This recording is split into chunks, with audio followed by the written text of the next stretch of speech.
शुक्रिया करता हूं कि आज मुझे ये मौका प्रदान किया है कि मैं आप सब वॉलंटियर्स के साथ थोड़ी फर्स्ट एड के बारे में चर्चा कर सकूं। और जैसा कि आप सब ने सुना भी होगा और देखते भी होंगे कि खास करके जो हमारा अभी ये सीजन चल रहा है विंटर्स का, इसमें जो हृदय रोग से संबंधित जो बीमारियां हैं, हार्ट अटैक है, हार्ट फेल वगैरह है, इस तरह की जो बीमारियां होती हैं वो काफ़ी बढ़ जाती हैं। इमरजेंसीज काफ़ी बढ़ जाती हैं और अचानक से कोई मरीज है उसको बड़ी दिक्कत आ जाती है और उसे जान से भी हाथ धोना पड़ जाता है। उसे उसके आसपास वालों को और मरीज को उसके लक्षणों के बारे में, या अगर कोई ऐसी प्रॉब्लम आती है उसमें क्या उसको फर्स्ट एड देना है, उन चीज़ों की अज्ञानता की वजह से जो है काफ़ी सारे मरीज जो बच सकते हैं वो सही समय पे उपचार ना मिलने की वजह से अपनी जान से हाथ धो बैठते हैं। तो फर्स्ट एड क्या है? फर्स्ट एड किसी भी चीज के लिए हम जो एड यानी कि जो हेल्प उसको दे रहे हैं, जो उपचार उसका कर रहे हैं, उसको हम फर्स्ट एड बोलते हैं, जो पहला उपचार उसको मिलता है। तो सबसे पहली बात यह है कि हम पहचाने कैसे कि जो हमारे आसपास जब आप सबके घर में पेरेंट्स हैं, चाचा चाची हैं, ताऊ ताई हैं, दादा दादी हैं, सब इस एज ग्रुप में होते हैं जो इन तरह की बीमारियों से संक्रमित हो सकते हैं। तो सबसे पहले हमें पता होना चाहिए कि ऐसे कौन से लक्षण हैं।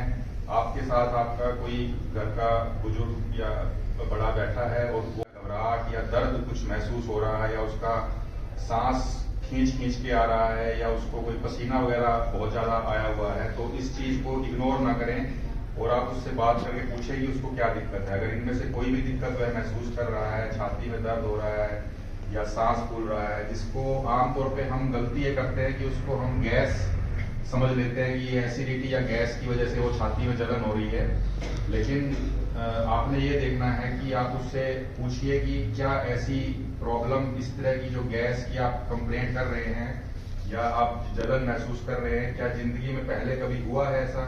अगर वो कहता है कि ऐसा पहले कभी नहीं हुआ और अब ये बहुत ज्यादा है और उसको कोई पसीना वगैरह आ रहा है या सांस फूल रहा है, कोई बेहोशी के लक्षण हो रहे हैं, तो यह काफी खतरनाक लक्षण है। इसमें बिल्कुल भी देरी ना करते हुए तुरंत हमें निकटतम अस्पताल में मरीज को ले जाना चाहिए ताकि उसका जो कीमती समय है वो बच सके और समय पे उसका इलाज हो सके।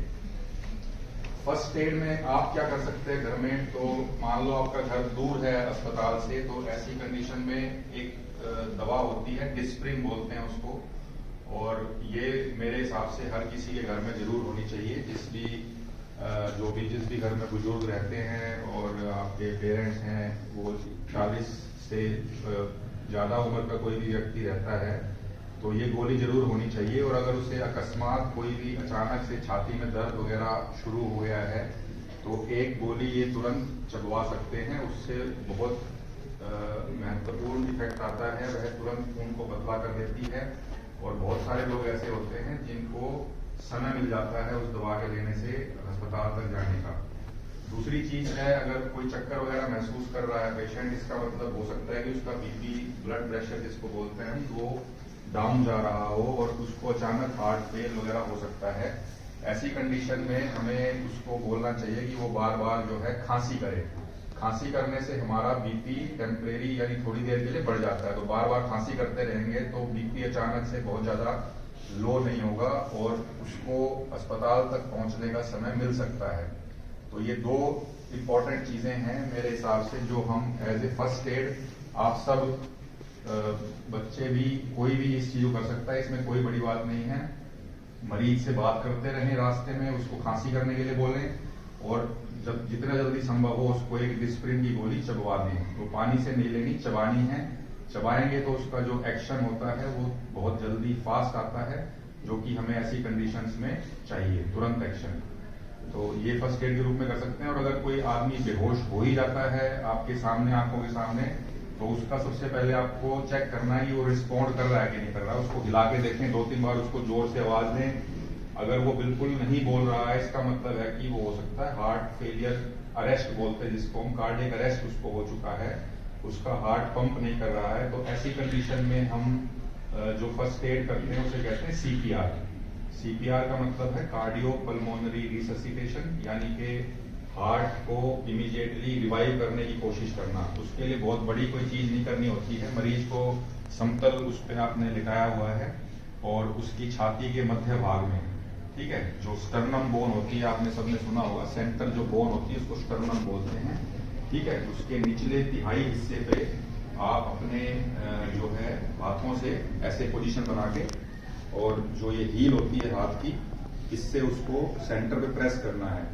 तो लगभग इस तरह करना है हमें कि हम उसको 1 से 2 इंच तक छाती को दबाएं और फिर उसको छोड़ें, फिर दबाएं फिर छोड़ें, ठीक है। तो ये कम से कम हमें 1 मिनट में 100 बार करना है, ठीक है। इसके अलावा और कुछ करने की जरूरत नहीं है। जब तक अस्पताल नहीं पहुंच जाता आपको रास्ते में ये करते रहना है बिना छोड़े हुए, ठीक है।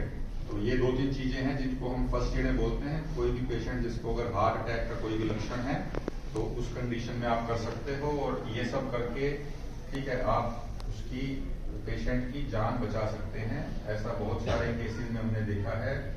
कई सारे लोग हैं जो ये CPR के बारे में जानते हैं और रास्ते में वो करते हुए लेके आते हैं और अपने पेशेंट को बचा पाते हैं, ठीक है। तो हमारे हाथ में ये चीजें हैं जो हम कर सकते हैं। उसके बाद तुरंत हॉस्पिटल ले जाना है और वहां पे जाके फिर आगे का फर्दर जो भी डायग्नोसिस होगा और जो भी इलाज होगा वो करना है।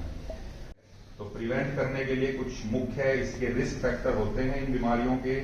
अगर उन रिस्क फैक्टर से आप अपने आप को और अपने परिवारजनों को बचा लेते हैं तो आपका बहुत ज्यादा हाई चांस है कि उस बीमारी से आप ग्रसित होने से उसको रोक लें। तो इसमें मुख्यतः होता है बीपी। जो आपके घर में बीपी से संक्रमित है, जिसको ब्लड प्रेशर रहता है और उसको वो इग्नोर करता है, ठीक है, बहुत कॉमन है ये। आदमी को लगता है कि ये कोई खास बीमारी नहीं है, मुझे इसकी वजह से कोई प्रॉब्लम हो नहीं रही है, तो मुझे इसकी दवाई की कोई जरूरत नहीं है। ये गलत है, ठीक है। बीपी धीरे धीरे बॉडी में खत्म करता है अलग अलग अंगों को, किडनी को, हार्ट को, ब्रेन को, पैर की नसों को, और धीरे धीरे जो है उनकी किडनीज वगैरह या हार्ट वगैरह जो है वो फेल होने लगते हैं। तो अगर हम ब्लड प्रेशर जिनको भी है उनको अपने घरों में समझाएं कि इसको हल्के में ना लें, अपने चिकित्सक को दिखाएं और उसको कंट्रोल में रखें। कंट्रोल में रखना जरूरी है क्योंकि ये साइलेंट बीमारी है, बिना किसी लक्षण के लिए प्रॉब्लम पैदा करेगी, तो उसको समझाना है। ऐसे ही शुगर जिसको है, बहुत सारे 90% लोग जो हैं शुगर के वो अपना ध्यान नहीं रखते, ठीक है, शुगर को कंट्रोल में नहीं रखते। उनकी 300-400 शुगर रहती है जब भी टेस्ट कराते हैं, पर वो बोलते हैं कि मुझे तो इससे कोई प्रॉब्लम हो ही नहीं रही है। तो प्रॉब्लम आने का इंतजार करोगे तो फिर प्रॉब्लम आने के बाद कुछ नहीं हो पाएगा, फिर कोई कुछ नहीं कर पाएगा। इसलिए जो फिर से मैं कह रहा हूँ, prevention is better than cure. Sugar को कंट्रोल में रखेंगे तो बहुत सारी खतरनाक बीमारियों से, जैसे कि kidney failure, dialysis, heart attack, heart failure, इन सब से आप बच सकते हैं। फिर है जो एक मॉडिफाइबल रिस्क फैक्टर, एक और जो महत्वपूर्ण, जो बहुत कॉमन है हमारे एरिया में, हुक्का, स्मोकिंग, ठीक है। स्मोकिंग, बीड़ी, हुक्का, ये बच्चों में बहुत कॉमन हो गया है। जवान हमारे जो पीढ़ी है, तो अपने आप को भी इससे रोकना है, क्योंकि अगर उसको रोकोगे फिर बहुत सारी बीमारियों को प्रिवेंट कर सकते हो, जिसमें हार्ट अटैक हो गया, बहुत विभिन्न प्रकार के कैंसर हैं, तो ये सब बढ़ते जा रहे हैं, कम उम्र में होते जा रहे हैं। आप देख ही रहे होंगे डेली न्यूज में भी 40 से 50 साल की उम्र में ही जो हार्ट अटैक पहले 70-80 साल की उम्र में होते थे, और कैंसर जो पहले 70-80 साल की उम्र में होते थे, वो 35-40-45 साल में होने लग गए हैं। इसका मुख्य कारण यही है। तो एक तनावपूर्ण जीवन से भी अपने आप को मुक्त रखना है। फिजिकल इनएक्टिविटी बहुत ज्यादा हो गई है आजकल, कोई भी फिजिकल एक्टिविटी नहीं करना चाहता, आलसपन में ही रहते हैं। कोई भी जो है खेल कूद और इस तरह की एक्टिविटी जो रूटीन दिनचर्या में होनी चाहिए उसको नहीं करते हैं। तो अपनी रूटीन दिनचर्या में फिजिकल एक्टिविटी आधा 1 घंटा एटलीस्ट जरूर जो है अपनी दिनचर्या में इंक्लूड करना है। किसी भी तरह की नशाखोरी से अपने आप को दूर रखना है। एक हेल्दी जीवन, व्यायाम युक्त जीवन करना है, और अपने पेरेंट्स को और अपने घर वालों को भी इन सब चीजों के बारे में, महत्व के बारे में बताना है। जो बीमारियां हैं जो आगे चल के कई सारी बीमारियों का रूप ले सकती हैं, उन सब बीमारियों की इंपॉर्टेंस को समझाना है। उनको समय समय पर अपने चिकित्सक को दिखा के कंट्रोल में रहना चाहिए, ये महत्व बताना है।